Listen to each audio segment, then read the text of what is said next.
ప్రభునందు ప్రియమైనటువంటి దేవుని బిడ్డలారా, మీరంతా క్షేమంగా ఉన్నారా? ఎలా ఉన్నారు? మనకు లాక్డౌన్ కార్యక్రమం ద్వారా చాలా యాతన పడిపోతున్నారు ప్రతి ఒక్కరు కూడా. ఈ విషయంలో ఇది దేవుని చిత్తమై ఉంటుంది. అందుకని మనం ప్రతి వారు కూడా ఇంటి వద్ద ఉండడం, అలాగనే మరి చక్కగా విశ్రాంతి తీసుకోవడం, పనిపాట్లు లేక ఆదాయం లేక మరి ఇబ్బందిగా ఉంది. కానీ దేవుని కృపను బట్టి ఇంటి వద్ద ఉండడానికి కొంత రెస్ట్ తీసుకోవడానికి దేవుడు మంచి సమయం ఇచ్చాడు.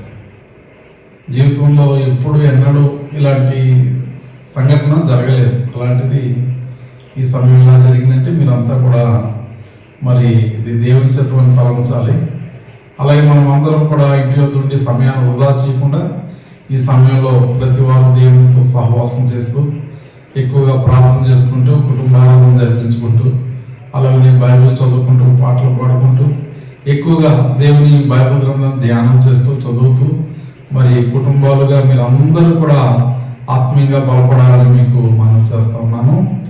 అలాగే గత కాలంలో ప్రతి ఒక్కరూ కూడా పిల్లలు ప్రొద్దుటి బడికి వెళ్ళిపోవడం, పెద్దవాళ్ళు ఏమో డ్యూటీకి వెళ్ళిపోవడం, అలాగే సాయంకాలం ఎప్పుడో చీకటి పడ్డాక రావడం, ఈ లోపల పిల్లలు అలసిపోయి పడుకోవడం, పెద్దవాళ్ళతో మళ్ళా తల్లిదండ్రులు కలిసి మాట్లాడడానికి టైం లేకపోవడం ఇలా ఉండేది. అంటే అంతా బిజీ బిజీ బిజీ షెడ్యూల్ అయిపోయింది. అలాంటిది ఇప్పుడు మనం పిల్లలు, పెద్దోళ్ళు, తల్లిదండ్రులు మరి అందరూ కూడా ఇంట్లో ఉండి సంతోషంగా గడపడానికి దేవుడు మంచి సమయాన్ని ఇచ్చాడు. అయితే ప్రియమైన వల్ల ఈ సమయాన్ని మీరు అందరూ కూడా మరి ఏదో బాగానే దొరికిన సమయం అని అనుకోవడం కాదు. కానీ ఈ సమయంలో ప్రతి ఒక్కరు కూడా ఏం చేయాలి తెలుసా? మీరు ఎక్కువగా దేవునితో సహవాసం చేయాలి, దేవుని యొక్క సన్నిధిలో బాగా ఆనందించాలి. దేవునికి స్తోత్రం. మరి ప్రియమైన దేవుని బిడ్డలారా, గడిచిన వారాల్లో మనం అందరం చక్కగా గుడ్ ఫ్రైడే, ఈస్టర్ కార్యక్రమాలకు సంబంధించి మంచి వాక్య సందేశాలు విన్నాము. ఈరోజు వాక్య సందేశము మరి మీరందరూ కూడా వినాలి. మీతో పాటు మీ ఇంటిలో ఉన్నవారు, మీ ప్రక్కన ఉన్నవారు, ఇరుగు పొరుగు ఉన్నవారు ప్రతి ఒక్కరికి కూడా మన కార్యక్రమాన్ని పరిచయం చేయాలి.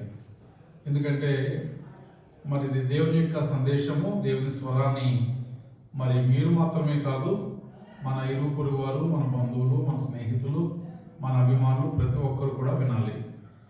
మరి ఈ వాక్య సందేశం అనేటువంటిది చాలా ప్రాముఖ్యమైనది.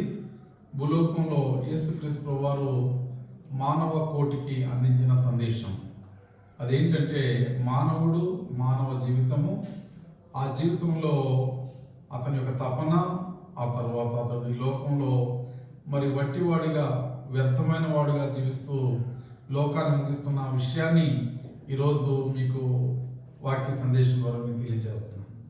ఏమిటి అంటే యేసుక్రీస్తు వారు ఈ లోకంలో మానవునికి దేవుడు విలువైన జీవితాన్ని దేవుడే ఇచ్చాడు. ఇంత విలువైన జీవితాన్ని మానవుడికి దేవుడు ఇస్తే ఈ మానవుడు దేవుడిని గుర్తించకుండా అజ్ఞానంగా జీవిస్తున్నాడు. అందుకని దేవుడు ప్రభువారు దేవాది దేవుడై ఉండి ఆయన మానవ రూపాన్ని దాల్చి 2020 సంవత్సరాల పూర్వం ఆయన భూలోకానికి వచ్చి ఆయన 33 సంవత్సరాలు గొప్ప సందేశాన్ని ఇచ్చారు. ఆయన గొప్ప సువార్త సేవ చేశారు. ఆ సువార్త సందేశంలో ఇప్పుడు చెప్పేటువంటి ఒక సందర్భం చాలా ప్రాముఖ్యమైనటువంటి అంశం. అదేంటి అంటే దేవుని యొక్క లేఖనంలో నుంచి మనం విందాము. మత్తయి సువార్త 16వ అధ్యాయము 26వ వచనంలో ఇలా చెప్పారు: ఒక మనుష్యుడు లోకమంతా అంతయు సంపాదించుకొని తన ప్రాణమును పోగొట్టుకుంటే అతనికి ఏమి ప్రయోజనము అని యేసుప్రభు వారి మాట చెప్పారు. ఒక మనుష్యుడు లోకమంతయు సంపాదించుకొని తన ప్రాణమును పోగొట్టుకుంటే అతనికి ఏమి ప్రయోజనం అనేటువంటి సందేశాన్ని ఈరోజు ఇస్తూ ఉన్నారు. ఈ మాట కేవలం చర్చికి వెళ్ళే వాళ్ళకి, యేసు ప్రభునందు నమ్మకం ఉంచి ఆయన నడిచే వారికి మాత్రమే కాదు. ఈ సందేశము ఈ ప్రపంచంలో ఉన్న ప్రతి మానవుల కోసం కూడా యేసు ప్రవారిస్తున్నటువంటి సందేశం. ఏమనిస్తూ ఉన్నారైనా? ఈ లోకంలో మానవుడిగా జన్మించే ప్రతి వ్యక్తి కూడా అతడు బాల్యం నుంచి కూడా అతడు చనిపోయేంత వరకు కూడా ఎన్నో రకాలైనటువంటి విషయాల్లో ఆలోచన కలిగి మరి ఎన్నో విషయాల్ని తలంచుతూ ఎన్నో విషయాల్లో ప్రయాసపడుతూ ఎంతో శ్రమపడతను ఏం చేస్తున్నాడంటే సంపాదిస్తూ ఉన్నాడు. అయితే అతడు మరి ఎదుగుతున్నాడు, సంపాదిస్తున్నాడు, ఎన్నెన్నో విషయాలు తెలుసుకుంటున్నాడు. కానీ అతని జీవితంలో నేను దేవుని మూలంగా పుట్టాను, దేవుడే నాకు ఈ జన్మనిచ్చాడు, ఈ జీవితం చాలా విలువైంది అనే విషయాన్ని గుర్తించకుండా అతడు లోకపు మనుషులు లోకపు విధంగా లోకానుసారంగా అతడు ఆలోచిస్తున్నాడే తప్ప మరి నా జీవితానికి మూల కారణం నాకు ఆరిజిన్ దేవుడే, మరి నా తల్లిదండ్రుల మూలంగా దేవుడు నన్ను ఈ లోకంలో జన్మింపజేశాడు అనేటువంటి విషయాన్ని మరి మానవుడు గ్రహించలేకపోతూ ఉన్నాడు. గ్రహించుకోకుండా అతని లోకంలో తన జీవితాన్ని ఎలా జీవిస్తూ ఉన్నాడంటే మరి ఒక ఆటపాటల్లాగా, మరి పిల్లకాయ ఆటల్లాగా జీవిస్తూ ఉన్నాడు.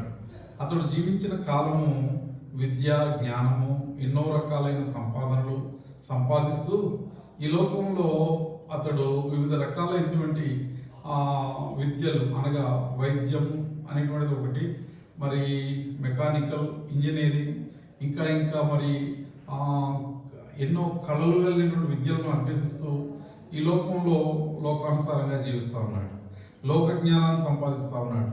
శాస్త్రీయ జ్ఞానాన్ని అంటే టెక్నాలజికల్ సైన్సెస్ని నేర్చుకుంటూ ఉన్నాడు. భూ సంబంధమైన జ్ఞానాన్ని సంపాదిస్తూ ఉన్నాడు. ఉద్యోగాలు సంపాదిస్తున్నాడు.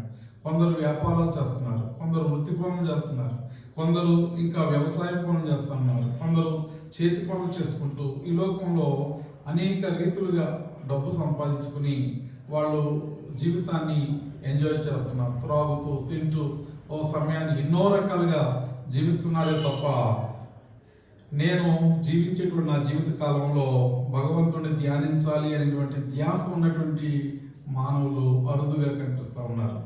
అలాగే చాలా మంది దేవుడిని ఆరాధిస్తున్నారు కానీ తెలియని ఆరాధన చేస్తూ ఉన్నారు. అంటే ఏదో గుడ్డిగా నడిచినటువంటి ఒక గుడ్డెద్దులాగా, ఆ గుడ్డెద్దు చేరులో నడుస్తుందంటే చూసారా, అది ఎలా నడుస్తుందో, అది ఏ రకంగా నడుస్తుందో తెలియదు దానికి. ఆ రకంగా గుడ్డి భక్తి చేస్తున్నారు చాలా మంది. అయితే సత్య సంబంధమైన భక్తి, నీతి సంబంధమైన భక్తిని చేయటం లేదు. నిజ దేవుడిని తెలుసుకోకుండా వారు ఎవరు ఏది చెప్తే అది ఈ విధంగా ఈ లోకంలో పెద్దోళ్ళు చెప్తా మాటలు విని అజ్ఞానంగా జీవిస్తున్నారే తప్ప సత్యాన్ని, నీతిని, దైవభక్తిని ఈ లోకంలో పాటించి వారు వాక్యానుసారంగా ఈ లోకంలో జీవించలేకపోతూ ఉన్నారు. కాబట్టి మొట్టమొదట మానవుడు తెలుసుకోవాల్సింది ఏమిటి అంటే దేవుని మూలంగా నేను జన్మించాను అనే విషయాన్ని ప్రతి వ్యక్తి తెలుసుకోవాలి. అది తెలుసుకోవాలి అంటే అతనికి మరి దైవ చింతన అనేటువంటిది కలగాలి అంటే అతను దేవుని సహవాసం ద్వారానే తప్ప, దేవుని యొక్క ధ్యానం ద్వారా తప్ప అతడు మరో విధంగా అతడు తెలుసుకోలేడు. ఈ రోజున ఎంతో మంది నిజ దేవుని తెలుసుకుని వారి జీవితాల్లో శాంతి సమాధానాలు పొందుతున్నారు. అయితే యేసుక్రీస్తు వారు ఏం చెప్తున్నారు తెలుసా? ఒక మనుషుడు లోకమంతయు సంపాదించుకొని తన ప్రాణాన్ని పోగొట్టుకుంటున్నాడు. అలా పోగొట్టుకోవడం వల్ల ఆ వ్యక్తికి ఏం ప్రయోజనం అనే మాటని ఆ ప్రభువారు తెలియజేస్తున్నారు. అయితే ప్రియమైనటువంటి వాళ్ళారా, ఈ లోకంలో మానవులను రక్షించడానికి దేవాది దేవుడైనటువంటి యేసుక్రీస్తు వారు 2020 సంవత్సరాలకు పూర్వం ఆయన వస్తాడు అని చెప్పేసి మరి వేదాలు ఘోషించాయి. ఆ ప్రకారంగా యేసుక్రీస్తు వారు బెత్లెహేము అనేటువంటి ఊరిలో ఆయన జన్మించడం జరిగింది. ఆయన జన్మించినప్పుడు రాజులు ఆశ్చర్యపోయారు, లోకమంతా ఆశ్చర్యపోయింది. ఇప్పటికీ కూడా ప్రపంచమంతా కూడా ఆ ప్రభు యొక్క విషయాల గురించి భూలోకమంతా కూడా గొప్పగా చూస్తూ ఉంది. బైబిల్ గ్రంథంలో ఉన్నటువంటి మాటలు ఎన్నో ప్రవచనాలు మరి చెప్పబడ్డాయి ఆ ప్రభు గురించి. అవన్నీ కూడా నెరవేర్పు జరుగుతూ ఉన్నాయి. చాలా వరకు 100లో 80%, 90% వరకు కూడా యేసు ప్రభువుని గురించి చెప్పిన విషయాలు, బైబిల్లో ఉన్న ప్రవచనాలు అన్నీ నెరవేరిపోయాయి. ఇంకొక 10% మాత్రం ప్రవచనాలు నెరవేర్చబడబోతా ఉన్నాయి. అయితే ఇప్పుడు ఈ కరోనా అనేటువంటిది కూడా అందులో ఒక ప్రవచనం అన్నమాట. ఎందుకంటే ఈ లోకంలో భయంకరమైన వ్యాధులు వస్తాయని, భయంకరమైన యుద్ధాలు జరుగుతాయని, భయంకరమైనటువంటి ఈవెంట్స్ ఈ లోకమంతా సంభవిస్తాయి అని ఆయన రాకడకు ముందు ఇవన్నీ కూడా గుర్తులుగా ప్రభువారు మత్తయి సువార్త 24వ అధ్యాయంలో ఆయన శిష్యులైనటువంటి వారు అడిగినప్పుడు ఆయన విషయాలన్నీ కూడా విపులంగా చెప్పాడు. కాబట్టి ఇప్పుడు పరిస్థితి ఏంటి అంటే మరి కరోనా అని చెప్పి మనం భయపడుతున్నాం కానీ ప్రభువారు అయితే ఇవన్నీ కూడా ముందుగా జరుగుతాయని ఆయన ముందుగానే మనకి తెలియజేశారు. ఆ తెలియజేసిన ప్రకారంగా ఇప్పుడు మనం అందరం కూడా ఏంటంటే ప్రభు రాక వస్తుంది కనుక నేను మానవునిగా జీవిస్తూ ఉన్నాను.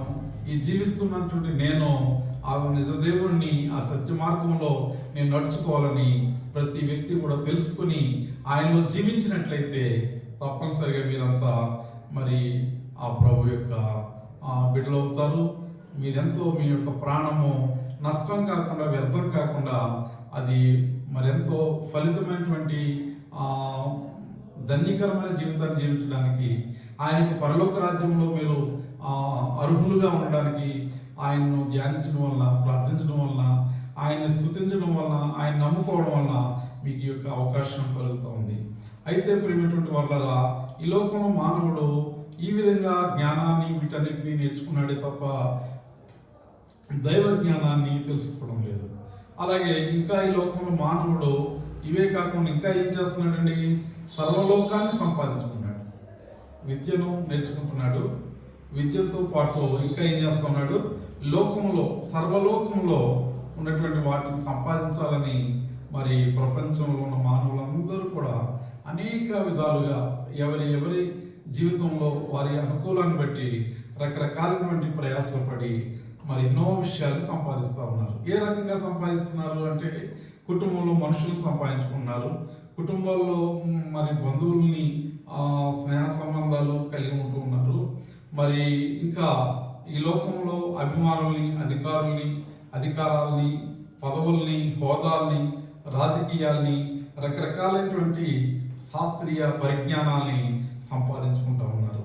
ఈ లోకంలో డబ్బు సంపాదిస్తూ ఉన్నారు, ఆస్తులు సంపాదిస్తూ ఉన్నారు, ఎన్నో భూములు సంపాదిస్తూ ఉన్నారు, ఎన్నో రకాలైనటువంటి ఇండ్లు వాకిళ్ళు సంపాదిస్తూ ఉన్నారు, వాహనాలు సంపాదిస్తూ ఉన్నారు. ఇవన్నీ సంపాదించి మరి డబ్బు అన్ని బ్యాంక్ బ్యాలెన్స్, బంగారము ఇవన్నీ సంపాదించిన తర్వాత చివరికి వారు ఏం చేస్తున్నారంటే వారి ప్రాణాలు పోగొట్టుకుంటా ఉన్నారు. ఎంత విచారకరం అండి. చిన్నప్పటి నుంచి మొక్కలా జీవించిన ఈ జీవితం ఎదిగి పెద్దదైన తర్వాత ఒకే ఒక రోజున ఊరకని మానవ ప్రాణం పోతే ఇంకా ఆ వ్యక్తి జీవితం అంతటితో ముగించబడతా ఉంది. అయితే యేసుక్రీస్తు వారు దీని గురించే చాలా బాధపడతా ఉన్నాడు. ఒక మనుష్యుడు లోకమంతా సంపాదించుకొని తన ప్రాణాన్ని పోగొట్టుకుంటే అతనికి ఏం ప్రయోజనం అంటున్నాడు అంటే, ప్రియమైన వాళ్ళారా, ఈ లోకంలో జీవించడం అనేది సంతోషమే. అతడు బ్రతికినంత కాలం క్షేమంగా, సురక్షితంగా అనేకమైన వాటిని కలిగి ఉండడం మంచిదే. కానీ ఇప్పటివరకు ఎన్నెన్నో సంపాదిస్తున్నాడని చెప్పాను. కుటుంబాలను సంపాదిస్తున్నాడు, బంధువులు సంపాదిస్తున్నాడు, మరి స్నేహితులు సంపాదిస్తున్నాడు, పరిచయస్తుల్ని, అభిమానుల్ని, ఎందరో రకాలైన ప్రజల్ని అతడు కలిగి ఉంటూ ఉన్నాడు. అలాగే అధికారాలను సంపాదిస్తున్నాడు, మరి అలాగే రాజకీయ రంగాల్లో ఎంతో పేరు తెచ్చుకుంటున్నాడు, అలాగే ఉద్యోగ రంగాల్లో ఎన్నో పేరు తెచ్చుకుంటూ ఉన్నాడు. అతని యొక్క సాధించే సాధనాన్ని బట్టి రకరకాలైన వాటిని సంపాదిస్తున్నాడు. కానీ చివరికి ఒక క్షణంలో అతడి జీవితాన్ని ముగించుకొని, అనగా తన ప్రాణాన్ని పోగొట్టుకొని ఈ లోకాన్ని విడిచి అతడు అంతటితో అంతమైపోతూ ఉన్నాడు. అయితే ప్రియమైన వాళ్ళారా, గమనించండి, తన ప్రాణం పోగొట్టుకోవడంతో ఇంత విలువగా బ్రతికిన మనిషి, ఇంత పేరు ప్రఖ్యాతులు గాంచిన మనిషి, విద్యలోనూ, జ్ఞానంలోనూ, సంపాదనలోనూ ఎన్నో రకాలుగా సంపాదించిన ఈ మానవుడు ఏం చేస్తా ఉన్నాడంటే, మరి వ్యాధుల వలన, ప్రమాదాల వలన, ఆకస్మిక సంభవాల వలన, వార్ధక్యం వలన మొదలగు కారణాల వలన ఈ లోకంలో ఉన్న ఈ యొక్క మానవుడు, ఇంతగా ఎదిగినటువంటి మానవుడు, అతడు తన ప్రాణాన్ని పోగొట్టుకుంటూ ఉన్నాడు. ఎంత విచారకరం అండి.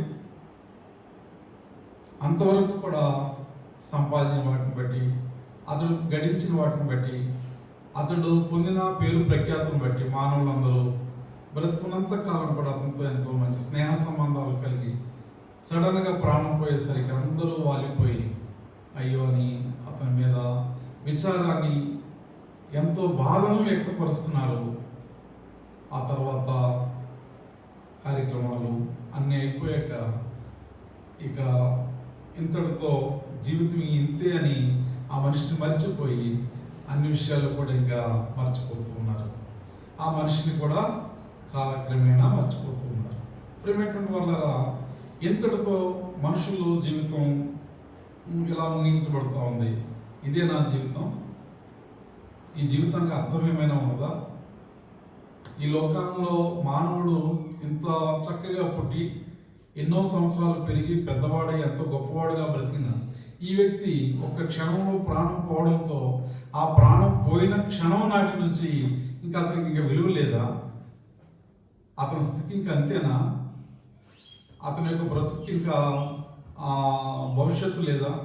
అతనికి ఒక పరిస్థితి ఇంకేమీ అర్థం లేదా అని మనం ఆలోచించినప్పుడు మరి అతని జీవితం గురించి యేసు ప్రభువారు ఏమని మనకు అవకాశం ఇస్తా ఉన్నారంటే, మనం బ్రతికి ఉంటుండగానే రక్షణ అనేటువంటిది ఒక ఏర్పాటును ప్రభు చేశారు. అయితే ప్రియమైన వాళ్ళ ఈ లోకంలో మానవులు అనేటువంటి వారు పుట్టి పెరిగిన విధానాన్ని బట్టి వారి పెద్దలు నేర్పించిన ఆ యొక్క పాఠాలు, మూల సిద్ధాంతాలు, మూల పాఠాలను బట్టి మనిషి బ్రతుకు ఇంతే అనుకుని ఆ బ్రతుకున్నంత కాలం వరకే మనిషికి విలువిస్తున్నారు. మనిషి బ్రతుకున్నప్పుడు కూడా విలువగా చూస్తున్నారు. మనిషి చనిపోయిన తర్వాత ఇంకా అతన్ని కానితో విడిచిపెట్టేస్తూ ఉన్నారు. కానీ ఈ లోకంలో మానవ జీవితానికి అంతటితో సరిపోలేదు. అంతం అనేటువంటిది చనిపోవటం అంతం కాదు, జీవితానికి ముగింపు కాదు. అయితే మానవ జీవితం ఇంకా కొనసాగుతుంది. మనిషి బ్రతికున్నంత వరకు ఇదేమో తాత్కాలికమైన జీవితం. శాశ్వతమైన జీవితం ఏదంటే ఆత్మీయ జీవితం. ఈ ఆత్మీయ జీవితం ఎక్కడ కొనసాగుతుంది అంటే భూమి మీద ఉంటుండగా కొనసాగాలి. అదే జీవితం అతడు కాలక్రమేణా నిద్రించాక, అనగా అతడు ప్రాణం పోయాక కూడా దేవుని రాజ్యంలో అతడు యుగ యుగాలు ప్రభుతో జీవిస్తాడు. దేవునికి స్తోత్రం. కనుక అలాంటి జీవితం జీవించాలంటే అతడు సర్వకాలాలు, సర్వ యుగాల్లో అతడు సజీవుడిగా జీవించాలంటే, అతడు దేవునితో జీవించేటువంటి కాలాన్ని సంపాదించుకోవాలంటే, ఆ వ్యక్తి శాశ్వతుడుగా నిత్యము జీవించేవాడుగా ఉండాలంటే ఈ లోకంలో బ్రతుకున్నప్పుడే బాల్య దినం నుంచి కూడా ప్రతి మానవుడు సృష్టికర్తను మరి స్మరణకు తెచ్చుకోవడం అవసరమని వేద గ్రంథమైన బైబిల్ ఘోషిస్తూ ఉంది. అందుకని మరి తల్లిదండ్రులు, ఆత్మీయులైనటువంటి వారు చిన్న పిల్లలుగా ఉన్నప్పటి నుంచి కూడా వారికి ఎన్నో విషయాలు మరి ప్రార్థన, భక్తి, పాటలు, దైవవాక్య ధ్యానం ఇవన్నీ కూడా నేర్పిస్తూ ఉంటారు.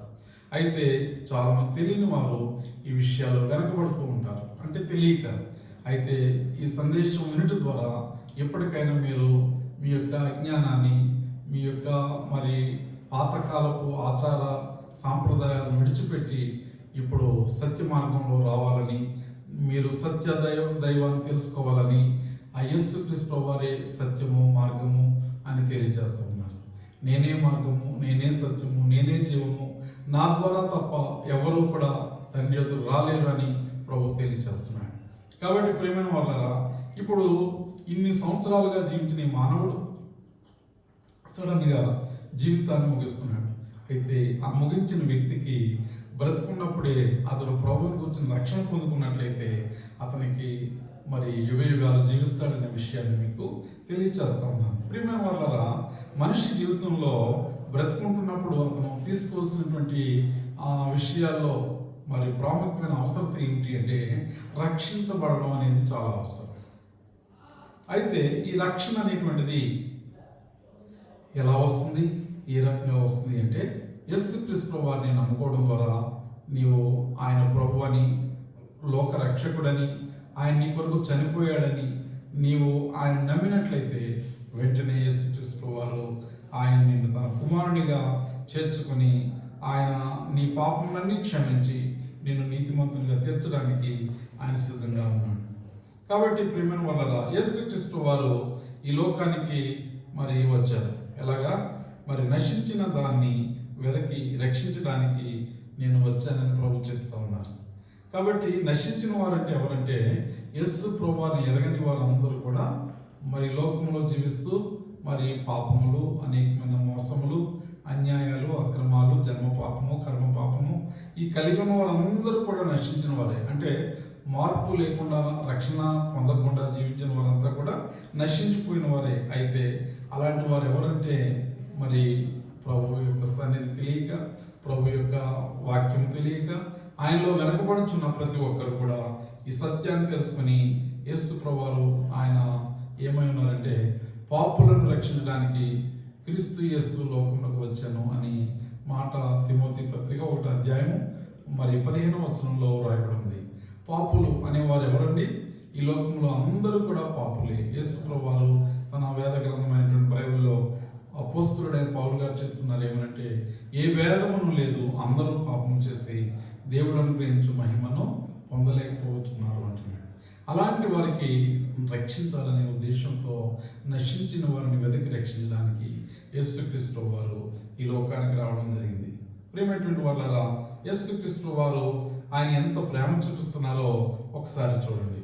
ఆయన వాక్యంలో మరో మాట చెప్తున్నారు, దేవుడు లోకమును ఎంతో ప్రేమించను కాగా తన అద్వితీయ కుమారుని యందు పుట్టును అని అందు నశింపక నిత్య జీవం పొందినట్లు ఆయనను వారికి అనుగ్రహించను అనే మాట తెలియజేస్తా ఉన్నాడు.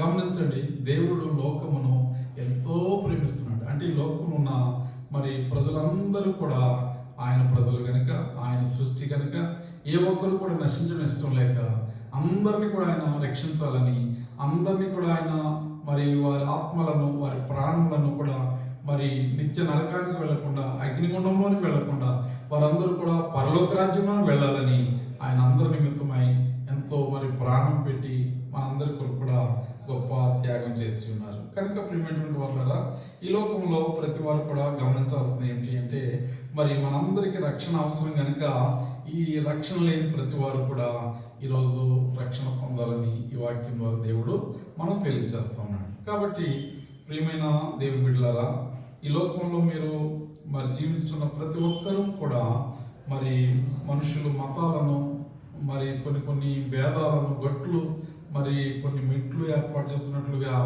మరి పొలాల గట్లు ఏర్పాటు చేస్తున్నట్లుగా ఏర్పాటు చేస్తున్నారు. యేసుక్రీస్తు ప్రభువుని నమ్ముకోవడం ఇది మతం కాదండి. చాలా మంది ఏమనుకున్నారంటే ఇది మతము అనుకున్నారు. యేసు ప్రభువారు రక్షణ మార్గం. నశించిపోతున్న వారికి, మరి ఈ లోకంలో మానవులుగా ఉన్నవారు నిత్య అగ్నిగుండానికి వెళ్ళిపోకుండా ఉండాలనే ఉద్దేశంతో ఆయన ఏం చేశారంటే, దేవుడు దేవకుమారుడుగా ఈ లోకంలో ఆయన మానవుడిగా జన్మించారు. ఆయన జన్మించి ప్రతి ఒక్కరి కొరకు కూడా ఆయన తన ప్రాణమును పెట్టారు. ప్రతి వారు కూడా ఆయన సన్నిధానంలోకి వచ్చి ఆయన యొక్క బిడ్డలుగా జీవించాలని ఆయన యొక్క విషయాలు తెలియజేస్తూ మనతో మాట్లాడుతున్నారు. క్రీస్తు యేసునందున్న వారికి ఏ శిక్షా విధి లేదు అని అపోస్తలుడైన పౌలు గారు తెలియజేస్తున్నారు. యేసుక్రీస్తు వారిని నమ్ముకోవడం ద్వారా వారికి శిక్ష లేదు. అంటే మానవునికి 2 స్థలాలు ఉన్నాయి, ఒకటి పరలోకము, ఒకటి నిత్య నరకం. దేవుడు ఆయన 2 స్థలాలు ఏర్పాటు చేశాడు. ఆయన నమ్మిన వారు రక్షించబడతారు. ఆ రక్షించబడిన వారికి ఇంక వారికి శిక్ష ఏమీ లేదు అంటున్నాడు. నమ్మని వారికి శిక్ష అంటే వారికి నిత్య నరకం అని మరి చూపిస్తా ఉన్నాడు.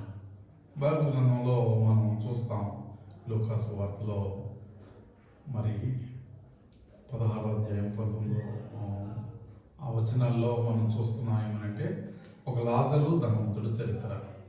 లాజరు అనేవాడు నిత్యము భక్తి కలిగిన వాడుగా జీవించాడు. ధనవంతుడు అనేవాడు భక్తి లేదు, అతడు లోకంలో మరి సంపదలన్నీ అనుభవిస్తూ, ధనాన్ని అనుభవిస్తూ, సుఖాలు అనుభవిస్తూ ఏనాడు దేవుడు అనే మాట అనలేదు అతడు.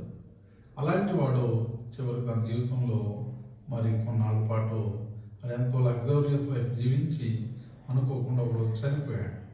ఆ చనిపోయినటువంటి వ్యక్తి పరలోకంలోకి వెళ్ళాక అతడు నిత్య అగ్నిగుణంలో అతడు పడ్డాడు. పరలోకంలో లాజరు కనిపిస్తున్నాడు, పేదవాడైన లాజరు.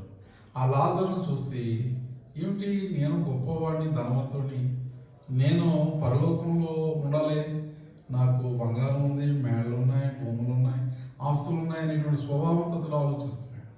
కానీ పేదవాడైన వాడు, ఒంటి నిండా కురుపులతో నిండినవాడు, మరి కుక్కలు వచ్చి అతని కురుపులు నాకినటువంటి జీవితాన్ని జీవించినటువంటి పేదవాడు, ఏనాడు అతడు మరి సుఖాన్ని సౌఖ్యాన్ని పొందలేదు. అతడు ఎంతో కష్టాన్ని అనుభవించాడు. అతడు నిజంగా దేవుణ్ణి ఆరాధిస్తూ ఉన్నాడు. అతడు పేదవాడైనా, అతడు శరీరం కూలిపోయినప్పటికీ, అతడు మనుషులకు ఇష్టం లేకపోయిన వాడైనా అతని హృదయంలో దేవుడు ఉన్నాడు, అతనితో దేవుడు ఉన్నాడు. అతడు పరలోక రాజ్యంలో, అతడు చనిపోయే పరలోక రాజ్యంలో అబ్రహాము రొమ్మున కొనిపోబడి ఆయన కుడిపార్శ్వమున ఆసీనుడై ఉన్నాడు. ఆ వ్యక్తిని చూసి ఈ అగ్నిగుండంలో పడిన ధనవంతుడు బాధపడుతూ ఉన్నాడు. అబ్రహామా, లాజరు వ్రేలి కొనతో నా నాలుకను చల్లార్చుటకు పంపము అని అతను వేడుకుంటా ఉన్నాడు. ప్రియమైన వాళ్ళ గమనించండి, మరి ఈ విధంగా లోకంలో ఉన్నటువంటి మనుషులు గుర్తించని వారుగా ఉన్నటువంటి కాలంగా జరిగిపోతూ ఉంది. కానీ పరలోకంలో ఇలాంటి సంభవాలు జరుగుతాయని, అగ్నిగుండంలో ఇలా జరుగుతుందని ముందుగానే పరలోక ఉపమానంగా ప్రభు వారు తెలియచేయడం జరిగింది. ఇంకా ఎన్నో విషయాలు బైబిల్లో ఉన్నాయి. అందుకని ప్రభు ఏమన్నారంటే, మరి వాక్యంలో ఆయన తెలియజేస్తా ఉన్నారు, నమ్మి బాప్తిస్మం పొందిన వాడు రక్షించబడను, నమ్మని వారికి శిక్ష విధించబడను అని చెప్తా ఉన్నాడు. అందువల్ల ప్రేమటువంటి వాళ్ళ అపోస్తులైన పౌలు గారు చెప్పిన ప్రకారంగా క్రీస్తు యేసునందున్న వారికి ఏ శిక్ష విధి లేదు అని మన అపోస్తులైన పౌలు గారు, అతడు పూర్వం అతడు దేవుని నమ్మలేనప్పుడు అతడు ఒక మరి చాలా హానికరుడిగా, దూషకుడిగా, హింసకుడిగా ఉండేవాడు. ప్రభు బిడ్డలు చాలా విధాలుగా బాధ పెట్టేవాడు. అలాంటి వాడు ప్రభు నమ్ముకున్నాక అతడు కూడా ప్రభు శిష్యుల్లో ఒక శిష్యుడు వలె అయిపోయి ఆయన కూడా ప్రభు ఒక గొప్ప సేవ చేసినట్లుగా మనం చూస్తున్నాం. అందువల్ల ప్రేమేంటువంటి వాళ్ళ ఇంతకీ మరి ఈ లోకంలో పుట్టిన మానవుడైన వాడు అంటే ఒక మనుషుడు లోకమంతా సంపాదించుకొని తన ప్రాణాన్ని పోగొట్టుకునేటువంటి వారికి ప్రయోజనం ఏమీ లేదు అనే విషయాన్ని విన్నాం. అయితే ఇప్పుడు ఈ మానవుడిగా ఉన్న వ్యక్తి, దేవుణ్ణి తెలుసుకోకుండా ఉండే వ్యక్తి ఇప్పుడు ఏం చేయాలి అంటే సృష్టికర్తను తెలుసుకోవాలి. సృష్టికర్త యొక్క రక్షణ భాగ్యాన్ని పొందుకోవాలి. అలా పొందుకోవడానికి నీవు ఏం చేయాలంటే సర్వశక్తిమంతుడైన సృష్టికర్త దగ్గరకు నీవు రావాలి. నీ కొరకు ప్రాణం పెట్టిన ప్రభు యొద్దకు వేగిరపడి రావాలి. వచ్చి నీ పాపములను, నీ అపరాధములను ఆయన దగ్గర ఒప్పుకొని నీ యొక్క పాత జీవితాన్ని విడిచిపెట్టి ప్రభువుని నీ రక్షకుడిగా అంగీకరించినట్లయితే అప్పుడు నీవు రక్షించబడతావని ప్రభు వారు తెలియజేస్తున్నారు. కాబట్టి ప్రియమైనటువంటి వాళ్ళ ఈ వాక్యాన్ని వింటున్న మీరు మరి లోకంలో జీవించవచ్చు, కానీ ఈ జీవించున్న మనకి దేవుని యొక్క సహాయం కావాలి, దేవుని యొక్క రక్షణ కావాలి. రక్షణ లేకపోతే మనం ఏమి చేసినా కూడా మన జీవితం వ్యర్థమే. కాబట్టి ప్రతి వారు కూడా మరి ప్రభువుని కలిగి మనం ఆయన యొక్క సన్నిధిలో మనం జీవించి మనం ఆయన యొక్క ప్రియబిడ్డలుగా, కుమారులుగా మనం కొనసాగుదాం. దేవుడి మాటలు మన వీటిలో దీవించి ఆశీర్వదించగాక. ప్రేమగల తండ్రి, నీ ఘనమైన పరిశుద్ధ నామానికి వందనాలు, స్తోత్రాలు చేస్తున్నాను. మా దేశ కాల పరిస్థితులు ఏప్రిల్ 14తో ముగిస్తాయి.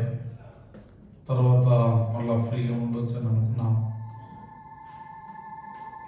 దేశ ప్రజలను ఉద్దేశించి, ప్రాణాలను ఉద్దేశించి మా ప్రియ నాయకులు, అధికారులు, శ్రీ నరేంద్ర మోడీ ప్రధానమంత్రి గారు, మా రాష్ట్ర ముఖ్యమంత్రి వర్యులు జగన్మోహన్ రెడ్డి గారు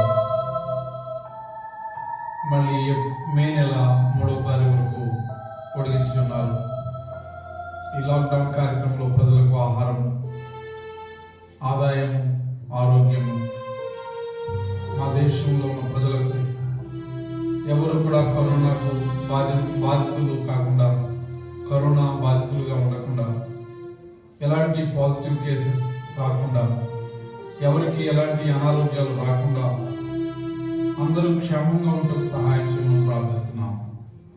మా సంఘ బిడ్డలను, మా యొక్క తుని పట్టణాన్ని, మా జిల్లాను, ఇరుగు పొరుగు జిల్లాలను, మా దేశాన్ని, మా ప్రపంచాన్ని మీ రెక్కల నీడలో భద్రపరిచి